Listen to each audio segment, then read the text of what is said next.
انتہا کر دی، پتھر مار مار کے حضور کو باہر نکالا ہے۔ ایسا تو آدمی ایک عام انسان کے ساتھ بھی نہیں سلوک کرتا۔ کوئی اجنبی آدمی بھی آ جاتا ہے تو اس کی عزت کرتا ہے، اس کی بھی تعظیم کرتا ہے، لیکن میرے آقا کریم علیہ السلام کے ساتھ جو طائف والوں نے حشر کیا ہے، حدیث مبارکہ کے اندر موجود ہے، سرکار فرماتے ہیں ہم زندگی کے اندر اتنا کبھی نہیں دوڑے جتنا طائف کے مقام سے ہمیں نکالا گیا۔ حضور فرماتے ہیں دوڑ دوڑ کے میرا سانس بھی پھول رہا تھا، ایک باغ کے اندر جا کے ہم نے پناہ لیا۔ کس لیے گئے تھے؟ کون سا کام کرنے گئے تھے وہاں پر؟ تو اس لیے محافل سجانے سے کچھ سبق لینا چاہیے ہمیں، اپنی اصلاح کرنے کے لیے، کسی اور کی نہیں، اپنی اصلاح کے لیے کام کی بیٹھے ہوئے ہیں۔ کس لیے آئے ہیں؟ اس مرد مجاہد کی یاد میں یہ محفل سجی ہے، آخر اس نے زندگی ایسے گزاری ہے تو آج ان کی یاد میں محفل سجی ہے نا۔ یہ سبق لینا چاہیے ہمیں، اپنی زندگی پاکیزہ کریں، ہم صاف ستھری زندگی گزار کر جائیں۔ صاف اور ستھری زندگی گزارنے کا مین طریقہ یہ ہے کہ مصطفیٰ کی سنت کے مطابق زندگی گزاریں، حضور کی شریعت کو اپنائیں، جو مصطفیٰ پیغام دے کر گئے ہیں۔ میرے آقا کریم علیہ السلام کی جلیل القدر سنت ہے، کون سی ہے؟ مسواک کرنا، بتائیں نا، یہ وہ سنت ہے جو حضور نے آخری وقت تک بے ہوشی کی حالت میں بھی حضور نے اس کو نہیں ترک فرمایا، انگلی سے اپنے منہ کی طرف اشارہ فرمایا۔ ام المؤمنین سیدہ عائشہ صدیقہ نے اپنے منہ میں اس کو نرم کر کے حضور کو دیا، تو ایسی حالت میں بھی حضور نے مسواک فرمایا۔ اور اس کا سب سے بڑا فائدہ کیا ہے؟ تذکیر الشہادتین عند الموت، موت کے وقت کلمہ شہادت یاد ہو جائے۔ اس سے بڑا فائدہ اور بہت فوائد ہیں، مسواک کے بڑے فوائد ہیں۔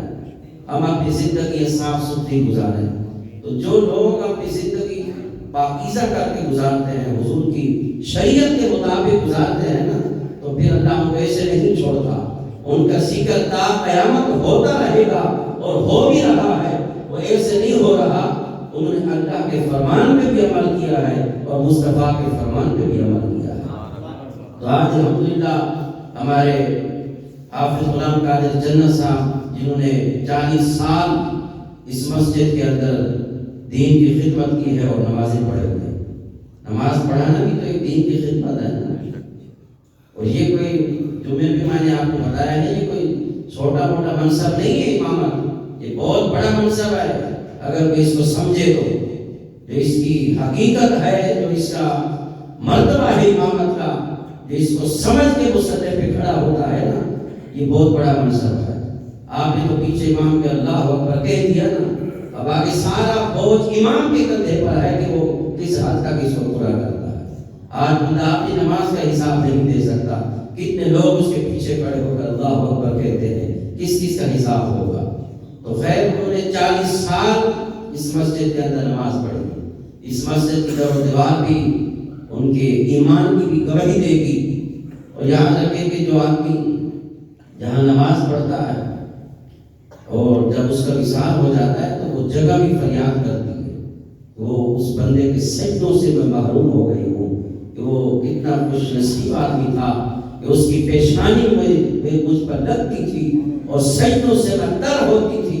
آج وہ بندہ چلا گیا ہے، لیکن جو خلوص نیت کے ساتھ یہ عمل کرتا ہے، اس کا ثواب جانے کے بعد بھی اس کو قبر میں ملتا رہتا ہے۔ اس لیے ہمیں ان محافلوں سے کچھ سیکھنا چاہیے، اور جو مقصد ہوتا ہے محافلوں کا اس کو سمجھنا چاہیے۔ خالی محافلوں تک محدود نہ رہے، اس کے پیچھے ایک مقصد ہوتا ہے، ہر کام کے پیچھے ایک مقصد ہوتا ہے، غرض ہوتی ہے۔ اس غرض کے اوپر ہماری نظر ہوگی تو انشاءاللہ یہ محافلیں ہماری بخشش کا ذریعہ ہوگی۔